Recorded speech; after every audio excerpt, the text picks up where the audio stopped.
Assalamualaikum warahmatullahi wabarakatuh. Allahumma sholli ala sayyidina Muhammadin wa ala alihi wa sahbihi ajma'in. Amma ba'du fa ya ayyuhal ikhwanu fa ya ayyuhal hadzirun. Mudah-mudahan kita semua masih dalam keadaan yang baik-baik saja, bergembira selalu, dan mudah-mudahan kita semua masih dalam keadaan yang baik-baik saja. Diberikan kesehatan zahiran wa batinan, diberikan keselamatan, keberuntungan, keamanan, kemenangan, kebahagiaan, kesejahteraan fid dunya wad dunya wal akhirah. Amin Allahumma amin. Di sini saya akan bahas tentang bagaimana keterputusan nasab Ba'alawi secara internasional. Bahwasanya banyak sekali nakobah-nakobah di internasional yang justru mengatakan bahwa nasab Ba'alawi itu batal. Di antaranya ini yang akan saya bacakan. Jika sebelumnya di konten di channel lama saya pernah membahas tentang bagaimana keterputusan nasab Ba'alawi di Yaman, salah satu website di sana mengatakan keterputusan mereka selama 700 tahun.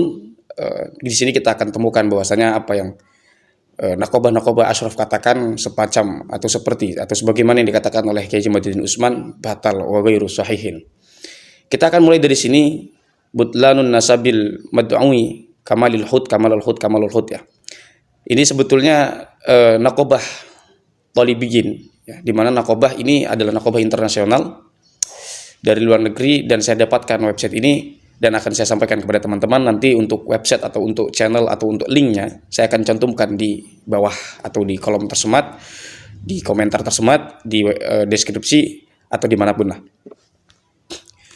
Jadi ceritanya ada seorang yang mengaku dengan nama Kamalul Hud, ini terhubung nasabnya kepada Ba'alawi.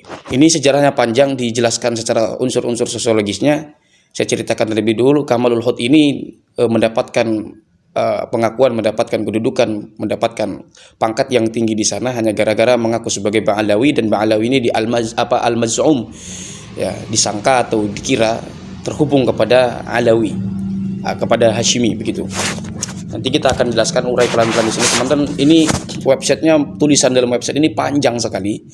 Bahkan di sini mengaitkan unsur-unsur sejarah, unsur-unsur bagaimana kondisi sosial ketika itu, kultur-kultur, unsur politik, unsur kultur sosialnya dijelaskan di sini. Tapi akan saya resum dalam waktu atau dengan menggunakan penyampaian yang simpel ya.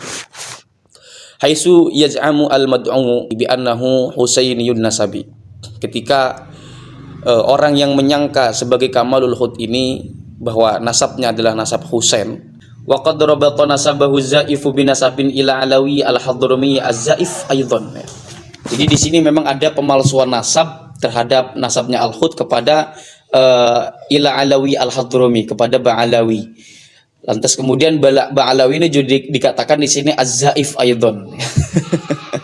Wa nahnu na'lamu wa kullu ahli nasabi, dan aku mengetahui dan seluruh orang ahli nasab bi anna hunaka adillatun qati'atun wadihatun wa sharihatun, terdapat dalil-dalil yang muqati' ya, dalil-dalil yang terputus, dalil-dalil yang jelas keterputusannya dan yang sharih keterputusannya. Bibutlani inti'a'in nisbatil alawiyyati wal hashimiyyati li ba'alawi al-hadramati. Jadi nasab Alawi al-Hashimiyah ini terdapat dalil-dalil yang putus, dalil-dalil yang sharih tentang keterputusannya kepada nasab Ba'alawi begitu ya. Jadi Alawi al-Hashimi ini adalah suku atau Bani Hashim yang sampai sekarang ini ya, itu terputus kepada Alawi atau Ba'alawi al-Hadrami, Hadramaut Yaman. Wa anna nasabahum la tammaj, ini sabkul kitab mungkin ya. Sesungguhnya nasab mereka itulah tammaj, tidak sempurna, bisilatin untuk dihubungkan ila nasabil Alawi al-Hashimi, untuk dihubungkan kepada nasab Alawi al-Hashimi. Jadi nasab Ba'alawi ini sulit atau tidak sempurna untuk dihubungkan kepada nasab Alawi atau Hashimi ya. Jadi karena keterputusan itulah sehingga susah sekali untuk dikait-kaitkan atau untuk dihubungkan. Sebagaimana penelitian Kiai Jamaluddin Utsman Al-Bantani yang mengatakan sulit untuk menghubungkan keterputusan mereka. Kenapa? Karena ketiadaan catatan itu. Kesimpulan atau konklusi yang dihasilkan bahwasanya nasab mereka batil ini karena ketiadaan catatan dan juga dikaitkan dengan unsur-unsur sejarah, artefak, dan juga mengaitkan manuskrip-manuskrip yang tidak mendukung tentang keterhubungan mereka. Apalagi sekarang teknologi sudah maju, sudah dikait-kaitkan dengan tes DNA sebagai sumber data pendukung. Jadi DNA itu bukan untuk mengibtol atau mengisbat nasab, melainkan untuk pendukung. Kalau satu manuskrip mengatakan seperti ini, bukti sejarah mengatakan seperti ini, DNA-nya cocok juga, maka itu dianggap sebagai sesuatu bukti yang bisa dijadikan rujukan. Tetapi kalau datanya ke sini, manuskrip ke sini, di samping itu malah DNA-nya kemana, maka ini dipertanyakan, datanya harus ada pengkajian ulang begitu. Kira-kira secara singkatnya kita gambarkan semacam itu ya. Di sini teman-teman dikatakan qat'an wa abadan, artinya kalau Kiai Haji Modudin mengatakan bahwasanya terputus selama 550 tahun dan Nakobah dari Yaman mengatakan keterputusan itu terjadi selama 700 tahun, maka di website ini kita akan mengatakan qat'an wa abadan ini terputus selama-lamanya. Begitu ya. Ini kata ini saya cuma bacakan saja. Ini kajian ilmu ya. Jadi jangan terlalu kita tendensi terhadap rasa suka dan tidak suka. Kalau kita memang tidak suka nasab kita jadi dibilang terputus, kita boleh mengatakan ketidaksukaan apabila ada orang yang mengatakan itu tanpa bukti, tanpa data. Tetapi kalau orang yang mengatakan itu dengan bukti, dengan data, artinya dikaji secara keilmuan itu memang begitu adanya. Ya masa kita harus membenci? Di manakah sifat Islam kita? Di manakah ajaran-ajaran Nabi Muhammad yang konon kita jadikan sebagai rujukan, yang konon kita jadikan sebagai suri tauladan? Nabi Muhammad atau Islam secara nilai-nilai mengajarkan kita untuk menuntut atau menjunjung tinggi nilai-nilai keilmuan. Jadi ya keilmuan itu memang harus dijadikan rujukan. Kalaupun yang tidak terima dengan Nakobah internasional ini ya tinggal silahkan dibuat penelitian baru, diajukan seperti itu kan bisa. Atau beda juga, atau cari Nakobah lain juga yang mempercayai Ba'alawi, ya silakan dikaji. Tapi kan saya di sini sedang membacakan Nakobah internasional yang membatalkan nasab Ba'alawi, begitu. Kemudian, kenapa juga saya bacakan di sini karena mirip-mirip ya metode yang digunakan nasab ulama nasab ini atau lembaga nasab internasional ini dengan yang dilakukan oleh Kiai Haji Modudin Usman. Wa anna da'awahum ma'lumatun li ummatin jam'a'a ya. Wahya min jumlati da'awal kathiri min ahli tasyi'i bil batili waz zur. Jadi pengakuan mereka yang diketahui terhadap umat seluruhnya itu adalah jumlah pengakuan yang banyak dari ahli tasyi' dengan kebohongan dan juga kepalsuan. Bong li ali Muhammadin sebagai keluarga Muhammad. Begitu. Nanti ada ungkapan yang cukup menarik teman-teman di sini, di mana ada ungkapan yang ghairu sahihin. Ini persis seperti apa yang diungkapkan oleh Kiai Haji Imaduddin Usman Al-Bantani. Adapun catatan-catatan di sini dikatakan bahwasanya wa nasabuhum batilun bima jaa fi ummahati kutubin nasabi wa a'lamihim. Jadi nasab mereka itu batil dengan sesuatu atau dengan kesimpulan yang dihasilkan dari induk-induk kitab-kitab nasab. Waqala Fakhrur Razi fi kitabih Asy-Syajarah Al-Mubarakah. Imam Fakhrur Razi berkata di dalam kitabnya Asy-Syajarah Al-Mubarakah.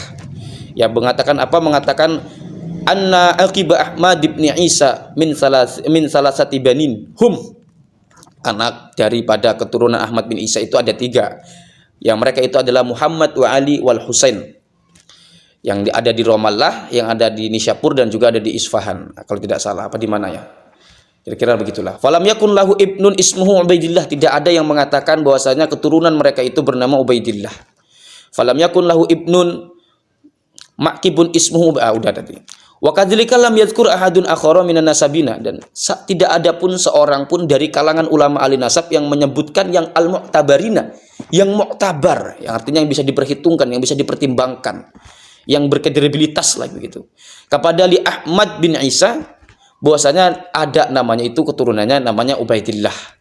Itu tidak ada. Sini teman-teman disebutkan catatan kaki atau rujukan-rujukan yang diambil dari Ibnu Adibah atau Ibnu Ambah juga ada. Kemudian juga Umdatul Thalib juga ada, dan kitab-kitab yang lain juga disebutkan di sini.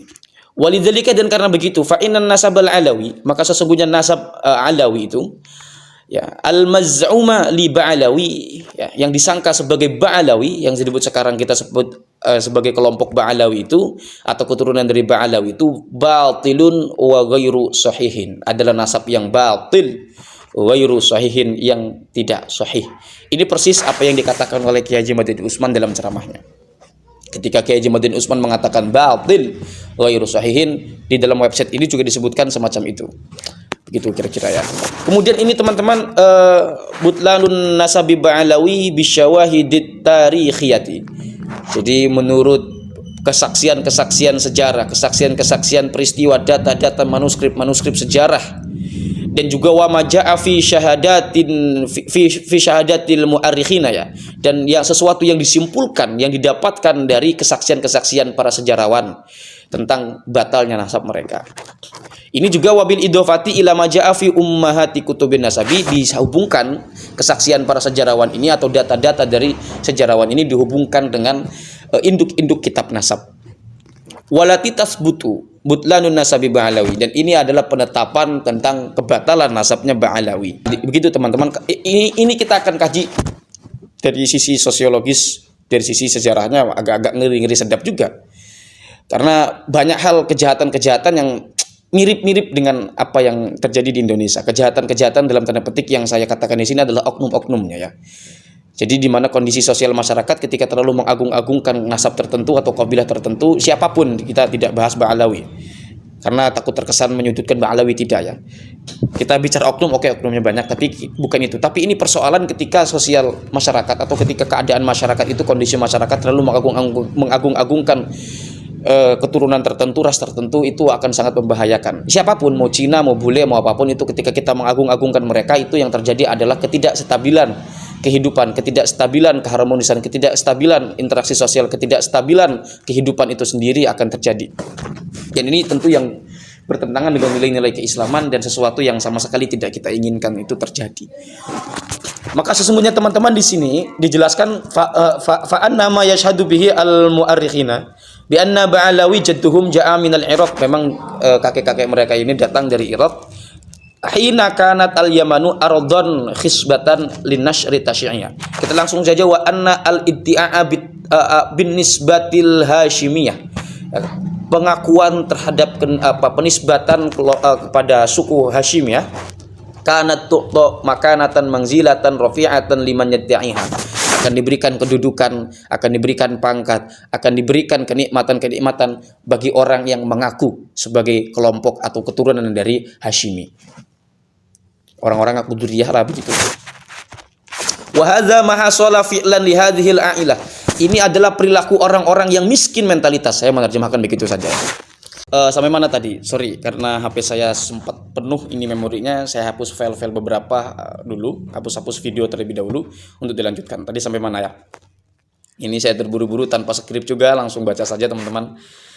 Walaqad amada al-katsiru bi iddi'a'in nasabil alawi. Banyak orang-orang yang mengaku sebagai zuriyah lah, kira-kira begitu. Dan teman-teman, itu dilakukan agar supaya mereka ini mendapatkan sesuatu yang disebut privilege. Kalau orang sekarang bilang begitu. Mendapatkan keuntungan, mendapatkan kedudukan, mendapatkan job, bahasa kasarnya begitu, mendapatkan keuntungan-keuntungan dari masyarakat. Nah, ini kan terjadi di kondisi masyarakat di mana satu ras masih mengunggulkan ras yang lain. Seharusnya ini diberikan nilai-nilai keislaman yang Islam mendorong di mana di situ untuk menuntut nilai-nilai egaliter, kesetaraan. Kesetaraan itu bukan berarti siapa boleh ngomong, enggak. Artinya tolak ukur yang harus dijadikan sebagai rujukan adalah yang kredibilitas, orang yang memiliki kredibilitas. Wa hadza ma amada ilaihi al-katsiru min ru'usi syi'ati al-imamiyah ala maddil qurunil madhiyah. Ya, seterusnya itu dibacakan terlalu ekstrim menurut saya. Jadi itu saja ya. Jadi secara kultur tentang bagaimana kondisi sosial di sana memang mengerikan ya. Sehingga terjadi banyak sekali oknum-oknum atau membuka ruang-ruang orang untuk melakukan kejahatan-kejahatan atas nama nasab ini. Di antara Kamalul Hud. Keterangan lain juga mengatakan bahwasanya Kamalul Hud ini adalah pendukung dari seorang ulama, di mana ulama tersebut menurut Profesor Syekh Wahbah Az-Zuhaili di Mashkush itu adalah seorang pendusta yang ulung. Ini memang silahkan teman-teman baca sendiri saja, websitenya saya letakkan di ini agar supaya teman-teman baca sendiri lah. Biar saya tidak terkesan sepihak menyimpulkan begini. Begitu. Soal tadi terjemahannya adalah ini yang juga dilakukan oleh orang-orang kegendut-kegendut Syiah Imamiyah di kurun-kurun waktu sebelumnya. Artinya sejarah itu pernah terjadi. Website ini ditulis tahun 2017. Kira-kira begitu teman-teman yang dapat saya sampaikan. Kurang lebihnya saya mohon maaf, mudah-mudahan ada manfaatnya. Salam cinta damai kepada semuanya. Saya tidak membenci siapapun. Secara kemanusiaan kita tetap sama, dan kita pun satu saudara dari keturunan Nabi Adam, sekalipun dari zuriyah Rasulullah SAW itu kita harus muliakan. Tetapi itu harus kontekstual, jangan digeneralisir, apalagi untuk dibangga-banggakan. Kalau kata istilahnya Gus Rumel ketika saya diskusi kemarin dengan beliau, itu seperti anak kecil apabila ada orang yang membangga-banggakan sebagai zuriyah atau keturunan Rasulullah SAW.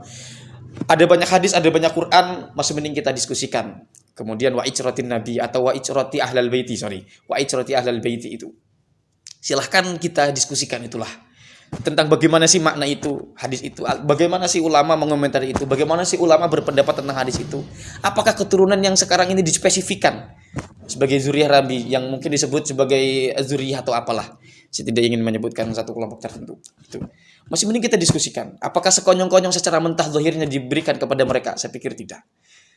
Kita akan kaji bagaimana nalar berbicara tentang bagaimana ulama-ulama berpendapat tentang itu. Bahkan ada ulama yang tidak terima ketika wa icrati ahlal bait itu diartikan sebagai keturunan sekonyong-konyong saja.